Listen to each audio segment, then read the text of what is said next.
Hey, what's up, everybody? What's up, everybody? It's your boy Chris. It's another amazing episode of Financipation. This channel is all about making money. It's all about saving money. It's all about building generational wealth, and it's all about financially emancipating yourself from generational poverty.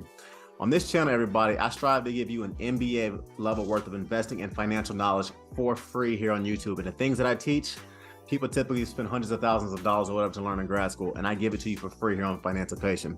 Before I get started, I want to give a shout out to one of my sponsors, Kilica Solutions. They're the ones who design all these dope graphics that you see. They're the ones who do a lot of my editing for all my YouTube videos, and they're the best in the business at it. So I want to give a shout out to Kilica Solutions because they're fire, and thank you.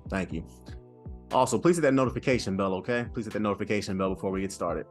So everybody, today we're going to talk about a concept in regards to financially where you should probably be depending on how old you are and depending on your age. And I'll say it this way, everybody. No one has ever saved their way to $1 million, but a lot of people have invested their way to billions. Rule number one, how much money should you have saved at every age? First and foremost, before we get started on that, everybody, let's talk about a little bit about retirement, okay? Full disclosure, just so you know, my definition of retiring with dignity and respect is retiring on your own terms and not needing to rely on Section 8 housing, the federal government, or substandard low-value healthcare or whatever in your retirement age. That's my definition of retiring with dignity and respect. And Fidelity says in order for you to retire at 67, you need to have roughly 10 times your income when you get to that age, okay? At Financipation, I actually kind of teach my clients to create a budget and to calculate their annual expenses, and whatever that number is, I tell them to multiply that annual expense by 25, and that is what I like to call your Financipation number. I say 25 because the average American lives roughly 25 years in retirement when they retire from corporate. When you want to reach your financial emancipation, or your retirement number, in my opinion, that number will allow you to retire with dignity and respect. Having said that, Fidelity, they actually push a person only having 10 times the annual income saved in retirement. Honestly, people, the point is this: you need to have a plan, regardless of whether you're looking with my Financipation number, or you want to go essentially what Fidelity is saying, which is 10 times your annual income. You need to have a plan or whatever, as it is much easier to obtain a goal or to hit something when you know exactly what you are shooting for. So at age 30, where should you be? Professionally speaking, by age 30, you have probably most likely finalized what your career plan is going to be. You're focusing on, you pretty much have already decided what your career path is going to be, and you most likely are done with all of your college and postgraduate education by age 30. Your savings by this age, in my opinion, should be 1 year of whatever your annual salary is at 29 years old. So for instance, at the time of this recording, the average American makes approximately $52,000 a year. That means financially at age 52, if you are the typical American with a typical job or whatever, if you are hitting your financial retirement goals, you should have around $52,000 saved in your retirement accounts or in your bank accounts. Or I personally would prefer you to have $52,000 saved in a tax-efficient IRA or a 401k, because it saves you taxes and it grows faster than a brick and mortar bank account. But for this particular podcast, I'm going to interchangeably use whether you're putting your money into a bank or putting your money into a Roth IRA or 401k. But full disclosure, I do think it's a heck of a lot better to save your money in a high interest account or into a Roth IRA or 401k, because the money's going to, then instead of saving it inside of a bank, because the money is going to grow faster and you get the tax benefits that come with it. Next. At age 40, by age 40, this is where you should be in regards to retirement. At age 40, typically speaking, your student loan debts should be gone and you should be well into your career. The average American at the time of this recording gets married around 31 years old. The average American at the time of this recording also buys their first home sometime around 33. Obviously, it depends on the generations and everything, but generally speaking, 33 is when the typical American buys their first piece of property. By the time you are 40, you most likely also have 2.5 kids. You're probably married, and you had the white picket fence, if you want to call it that. Additionally, at age 40, you are also most likely in senior management in your career. At this point, you're probably moving past the mid-level management point. You're moving into senior management. Promotions are coming in, and you're probably also starting to field offers as far as starting your own business and doing things like that, or going potentially into a potential start with one of your friends and one of your colleagues who you work with in corporate.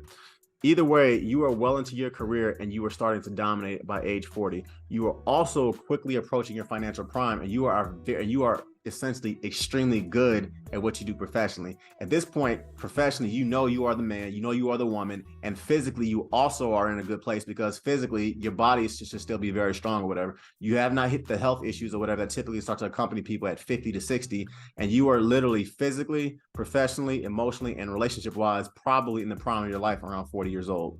So professionally by age 40, you should have saved roughly 3 times your annual salary in a retirement account or in the bank. So let's say you are 39 years old and you are making $70,000 a year. That would mean for this particular individual, you should have saved roughly $210,000 in your retirement accounts or in the bank at 40 years old. Next, age 50. So by age 50, you have exited your physical prime of your life. But if you work out consistently the way that I do and you maintain your health, you eat healthy, you drink lots of water and things of that nature, and you get your rest or whatever, you could probably easily go another 30 years working in corporate or working on your own business if you would like to do that, okay? Also, it should be noted that the average American makes their most money professionally from the ages of 45 to 55. So literally in this time period of your life, you're going to be hitting your physical prime at the very beginning of it to the tail end of this point. Because from 45 to 55, that statistically speaking is when you hit your highest income averages, particularly from the ages of 51 to 55. Another thing you will have noticed by this time is that if you did pick the correct investments, the compounding effects of interest, as I like to call them, are starting to seriously kick in. For instance, if you invested properly, it may take you roughly 30 years to save $500,000, but only 5 or 10 years to save another $500,000. Why do you ask? Because of the power of compound interest. $400,000 builds a lot more compound interest, and it builds much faster at 55 years old or whatever than that $2,000 or $3,000 that you had basically saved into your 401k or your Roth IRA when you were only 22 years old. Why? Because $400,000 is a much bigger number than $4,000. Professionally, by age 50, you should have made a partner. You should absolutely be a project executive. You should be in senior management, and you should be running a very profitable business on your own on the side. Additionally, depending on how you maintain your health, you may or may not be seeing your first signs of health issues in your 50s or whatever. This is when your body also starts to break down and things of that nature if you have not taken care of your body. Financially, by age 50, however, you should have saved roughly 6 times your annual monthly income if you want to retire with dignity or respect. For example, let's say at 50 years old, a person is making $80,000 a year. That would mean at 50 years old, they would have needed to save roughly $480,000 in their Roth IRA or their 401k.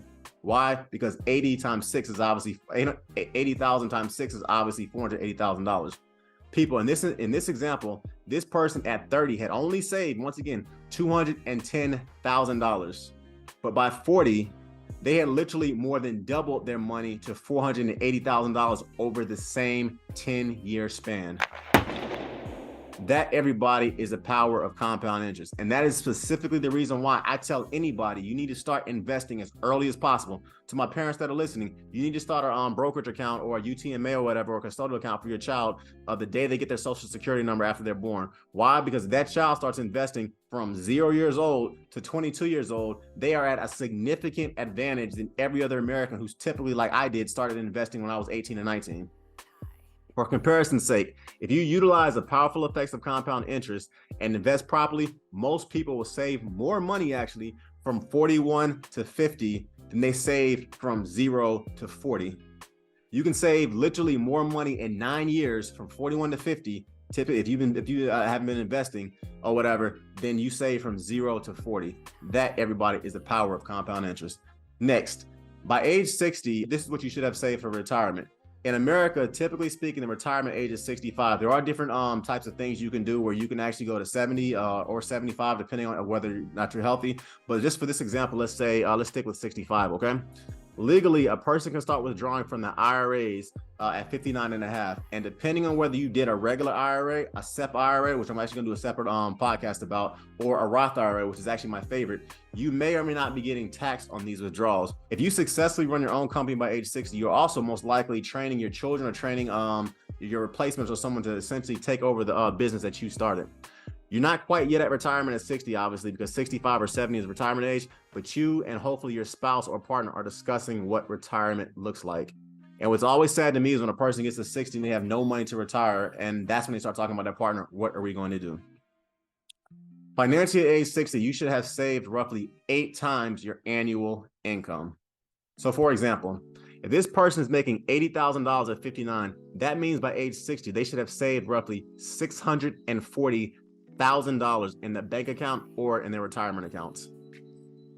Before I go any further, everybody, please hit that notification bell so that you know when I'm dropping new content. Please hit that like button. Please hit that notification bell because I thoroughly enjoy giving you guys free content, okay? Age 67. At the beginning of this podcast, I said that retirement would be at 65, and in some cases you can push it to 70 to 75. But for this podcast, we're going to say your retirement age is 67, okay? For this example. Hopefully by this age, you have saved roughly $2.5 to $3 million in your bank accounts and in your retirement accounts, or you save roughly 10 times your annual income at least. And hopefully by this age, you and your partner are hopefully picking what vacation homes you want to purchase, what cruises you want to go on, what countries you want to visit every month or whatever, and essentially what country you possibly want to live or retire in. Hopefully by the age of 67, all your grown-up children are out of the house and starting careers of their own, and they're basically married, and they only come to give you your grandkids the spoils so you can send them back home. Hopefully by this age, your kids are basically in their careers, and the only thing they need to call mommy and daddy for is to tell you that I love you. They don't need any help. Hopefully. Sadly, however, for most Americans, this is not the case. Most Americans, from what I'm seeing as far as the research that I'm doing, most Americans at age 67 are sadly hoping that Social Security will be here to protect them.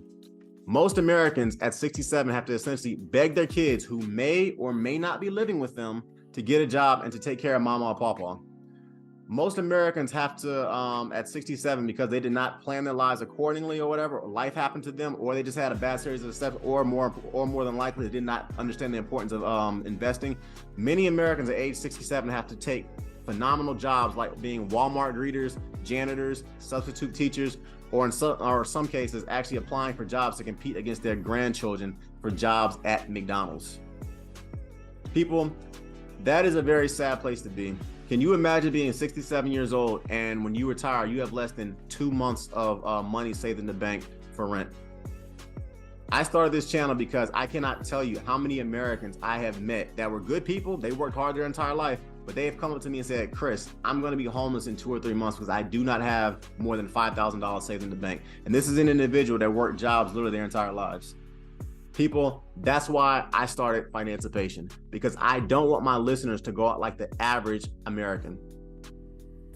More importantly, how do you get to a point where you build these streams of income? How do you get to a point where you build these retirement numbers? Because it's one thing for me to say by this age, you need to have 4 times your income. By this age, you need to have 6 times your income. By this age, you need to have 10 times your income. By this age, you need to have 12 times whatever your annual income is saved in retirement. How do you get to that point?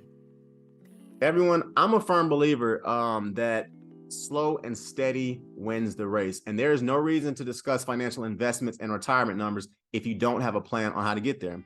So once again, I said this earlier, the earlier you start investing your money, the better. I once again advise every parent, open a UTMA or a custodial account for your child the day they get their Social Security number. Put $500 into it, put $250 into it, and every time you get paid, put $100 into it. And then when your child turns 18, they have a decent little nest egg to start their life off with, whether it's to go to college or whether it's to start a house, whether it's to join them, whether it's basically to start a business, whatever.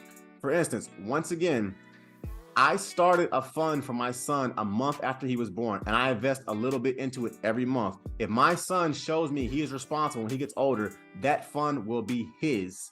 And I am already teaching him at his very young age the importance of saving a little bit of money into that fund every month.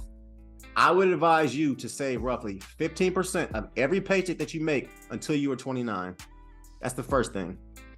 Secondly, earlier I said you should have roughly 15% of what you should save, 15% of what you make, and eventually you will have close to a 6 to 9 month emergency fund if you do that. Your income, everybody, is your greatest wealth building tool. And if you have to figure out how to maximize what you are getting paid every day that you go to work or every day that you work in your business, starting a business, obtaining new certifications, possibly going back to college to get a master's degree, possibly going to college and only getting a degree in science, technology, engineering, math, healthcare, law, or finance, because those are the 21st century degrees. Learning a new skill. going to college, getting a degree in one of those majors that I talked about that pays on average roughly $85,000 to $125,000 with a bachelor's degree. People, you have to constantly be trying to figure out how to learn an additional skill to make more money, period. Whether it's learning a trade and going the blue collar route, or whether it's going to college and doing the white collar route or whatever. You have to figure out how to maximize your income, and you have to figure out essentially how to minimize your spending. And lastly, everybody, what I want to say is this.